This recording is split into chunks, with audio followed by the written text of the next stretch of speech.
Alhamdulillah Alhamdulillahilladzi jama'ana ala hubbi sayyidina Muhammad wa ala hubbi ma yuhibbu sayyidina Muhammad wa man yuhibbu sayyidina Muhammad wa man ahabba sirata sayyidina Muhammad. Allahumma salli ala sayyidina Muhammad wa ala ali sayyidina Muhammad wa ala ashabi sayyidina Muhammad wa ala azwaj sayyidina Muhammad wa ala ansar sayyidina Muhammad wa sallim tasliman katsira. Amma ba'd. Fa ya ibadallah, ittaqullah.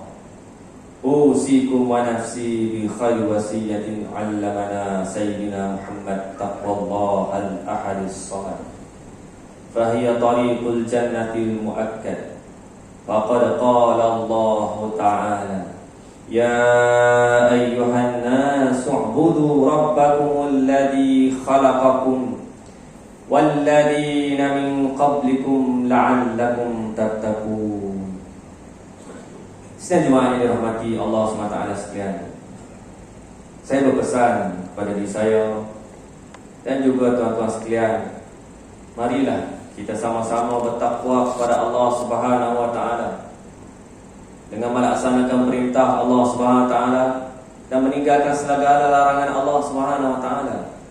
Mudah-mudahan Allah SWT menggolongkan kita di kalangan mereka yang berjaya di dunia dan berjaya di akhirat. Dalam kita mendapat kejayaan di dunia dan di akhirat, kita tidak boleh lepas daripada mengikuti sunnah Rasulullah SAW dan para khulafaur rasyidin, para sahabat radhiyallahu anhum.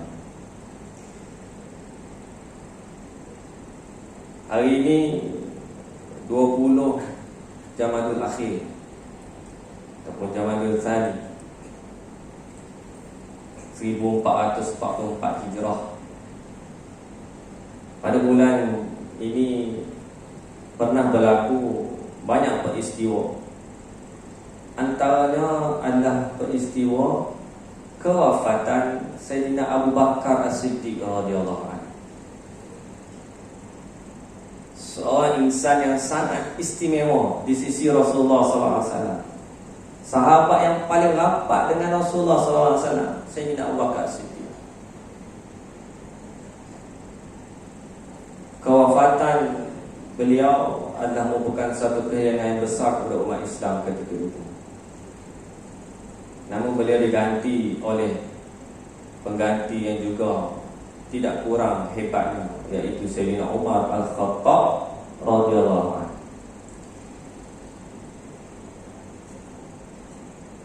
Allah SWT menukilkan di dalam Al-Quran bagaimana kehebatan Sayyidina Abu Bakar As-Siddiq ini menjadikan dia seorang yang istimewa. Marilah kita melihat kepada suatu ayat Allah SWT di dalam Al-Quran Karim.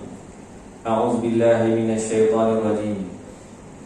Wa man yuti'illaha war rasulah fa'ulaika ma'al ladzina an'ama Allahu 'alaihim minan nabiyyin was-siddiqin wasyuhada'i was-shalihin wa hasuna ulaika rafiqa.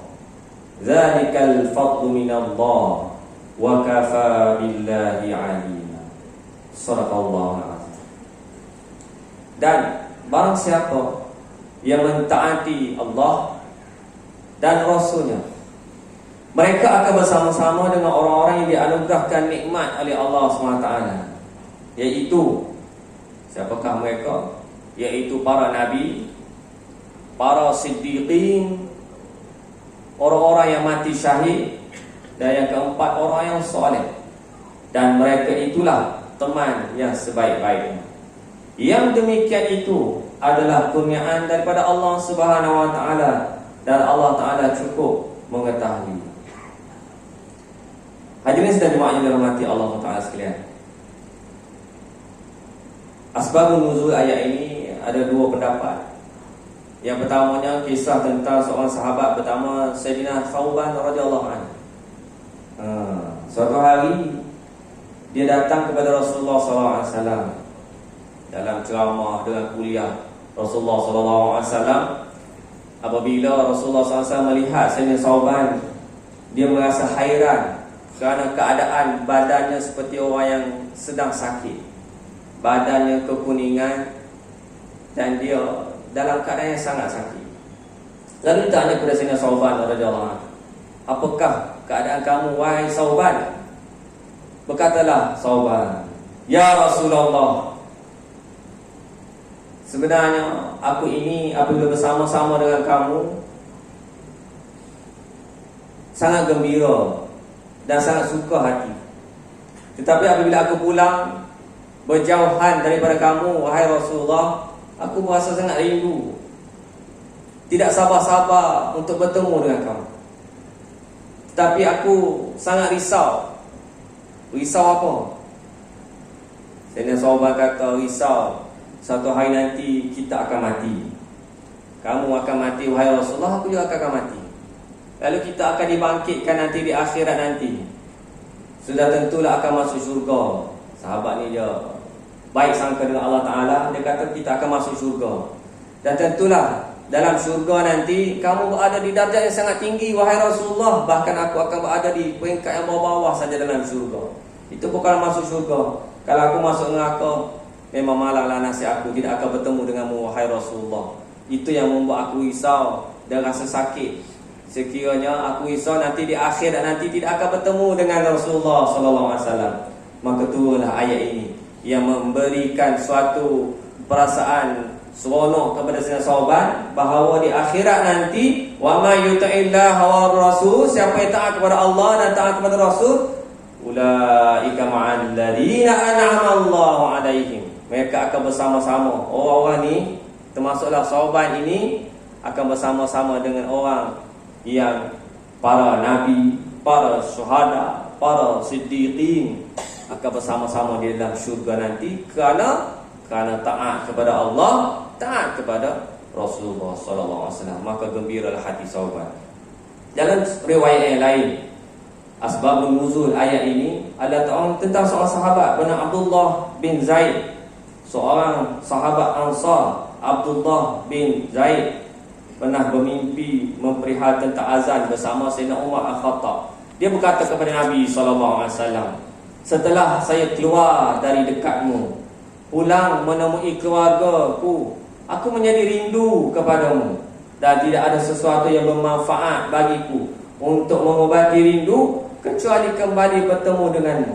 Kemudian aku ingat akan darjatku di dalam syurga nanti.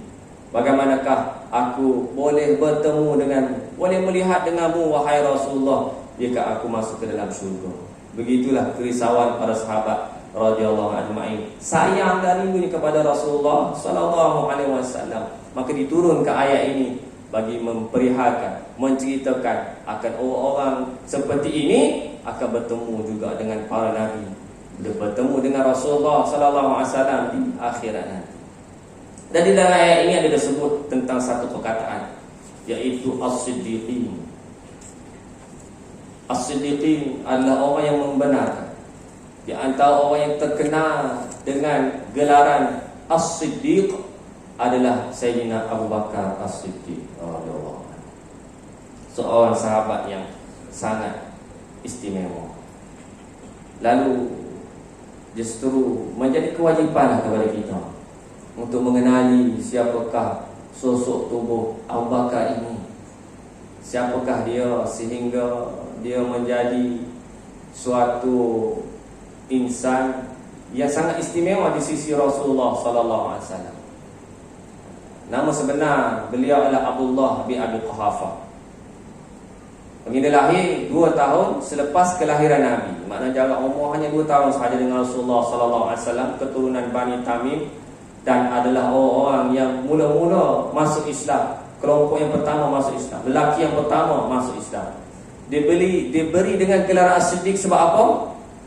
Diberi gelaran As-Siddiq kerana sentiasa membenarkan segala perintah, segala kata-kata Rasulullah sallallahu alaihi wasallam. terutamanya yang terkena ada dalam peristiwa Isra wal Mi'raj. Bulan depan insya-Allah kita cerita Isra Mi'raj, bulan Rejab. Bagaimanakah peristiwa Isra Mi'raj ini? Apabila ditanya kepada Sayyidina Abu Bakar, adakah kamu percaya dengan kata-kata manusia ini? Dia kata dia pergi ke Baitul Maqdis, kemudian naik ke langit, cerita semua, turun balik, lepas tu patah balik dalam malam yang sama. Sedangkan pada waktu itu perjalanan daripada Masjidil Haram nak pergi ke Masjidil Aqsa maka masa berbulan-bulan melalui jalan darat. Tetapi Nabi Muhammad SAW mendakwa seperti mana yang berlaku itu. Maka ditanya kepada Abu Bakar, adakah kamu percaya?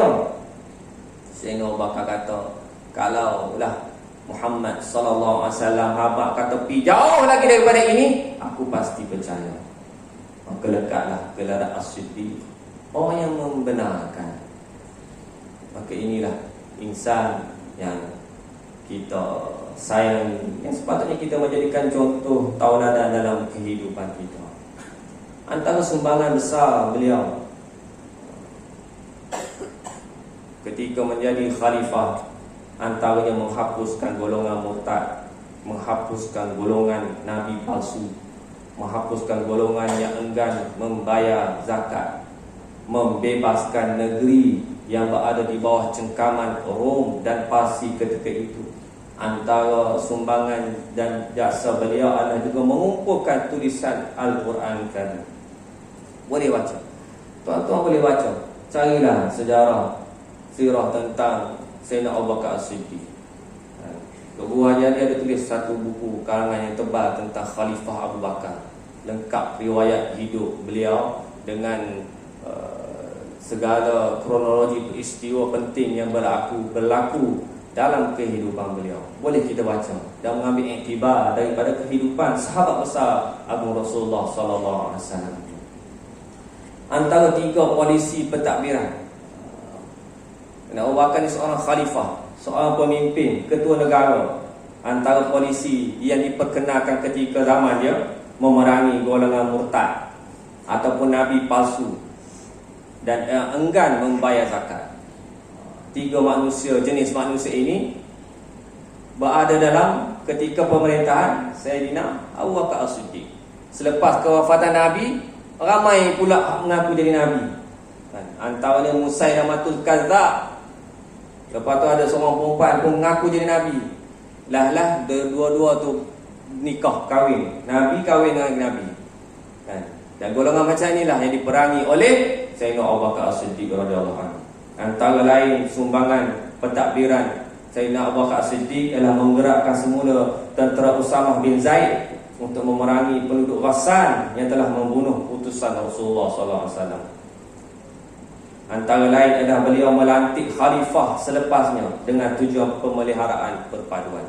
Banyak sumbangan-sumbangan yang dibuat oleh Sayyidina Abu Bakar As-Siddiq ketika pemerintahan beliau. Belum lagi kita cerita riwayat Sayyidina Abu Bakar As-Siddiq ketika di zaman ketika berada di Mekah, perjuangan dakwah bersama dengan Rasulullah sallallahu alaihi wasallam, perjuangan baginda dalam peristiwa Hijratul Rasul, dalam membebaskan hamba abdi, membebaskan Sayyidina Bilal bin Rabah daripada terbunuh. Masya-Allah, begitu banyak sumbangan yang dibuat oleh Khalifah Abu Bakar As-Siddiq radhiyallahu anhu. Kesimpulan, apabila kita meneliti riwayat hidup para sahabat ini, yang pertamanya kita boleh melihat bahawa Sayyidina Abu Bakar adalah seorang khalifah, iaitu pemimpin negara, bukan negara kecil-kecil, tetapi mempunyai negara yang keluasannya berpusat di Madinah, kemudian empayanya pergi ke arah Rom dan Parsi, kemudian diperkukuhkan oleh Sayyidina Umar Al-Khattab radhiyallahu anhu, menunjukkan bahawa di dalam Islam tidak ada pengasingan di antara Islam dan politik. Di mana Islam dan politik itu dipandu oleh Islam akan perjalanannya, seperti mana yang ditunjukkan, dibuktikan oleh Khalifah Abu Bakar As-Siddiq radhiyallahu anhu. Maka tidak adalah istilah pengasingan politik lain, agama lain. Politik tidak boleh dicampurkan dengan agama. Kalau tak campur dengan agama, nak campur dengan apa? Takkan nak campur dengan rasuah, nak campur dengan kerosakan-kerosakan, nak campur dengan liberal dan sebagainya, maka Islam itulah dia akan mencorakkan politik, kerana di sana ada politik di dalam Islam yang dibukukan oleh para alim ulama. Dan kita di masjid ni pun ada menghuraikan buku tersebut yang dikarang oleh Yusuf Al-Qardawi tentang politik dan Islam. Yang kedua, dalam pemilihan kepimpinan negara, kita contohilah pemimpin-pemimpin yang ditunjukkan oleh Islam, seumpama Khalifah Sayyidina Abu Bakar As-Siddiq, menunjukkan contoh tauladan yang baik, yang bakal mewariskan kepimpinan Sayyidina Abu Bakar As-Siddiq. Beliau mewariskan kepimimpinannya kepada Sayyidina Umar Al-Khattab, menunjukkan contoh yang baik kepada Sayyidina Uthman bin Affan, menunjukkan contoh yang baik kepada Sayyidina Ali bin Abi Talib, menunjukkan contoh yang baik. Semua contoh ada terbentang di hadapan mata kita. Bagaimana pemimpin-pemimpin yang baik ini akan mentadbir dengan Islam dan akan mentadbir dengan makmur. Hadirin sekalian jemaah yang dirahmati Allah Subhanahu wa taala sekalian. Barakallahu li wa lakum fil Qur'anil azim wa nafa'ani wa iyyakum bil ayati wal hikmah. Qul qawli hadha in kana sawaban fa min Allahi mannan wa in kana khata'an fa min nafsi wasyaitan. Astaghfirullahal azim li wa lakum wa lisal muslimina wal muslimat wal mu'minina innahu huwal ghafurur rahim.